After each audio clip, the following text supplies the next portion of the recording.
የአርሰናል ሴቶች ወደ ግማሽ ፍጻሜው አልፈዋል። በሴቶች ቻምፒዮንስ ሊግ የሩብ ፍጻሜ መልስ ጨዋታ በሜዳው የሪያል ማድሪድ አቻውን የገጠመው የአርሰናል የሴቶች ቡድን 3-0 በማሸነፍ በድምር ውጤት 3-2 አሸንፎ ግማሽ ፍጻሜውን ተቀላቅሏል።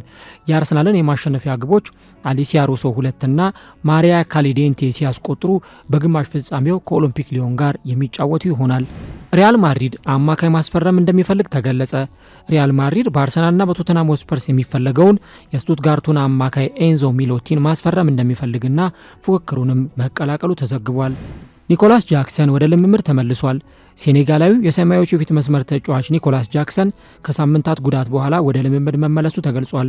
ተጫዋቹ በቀጣዮቹ ጨዋታዎች ላይ ወደ ሜዳ ይመለሳል ተብሎም ይጠበቃል። ባየር ሚዩኒክ ተጫዋቾቹን በጉዳት ያጣል ተባለ።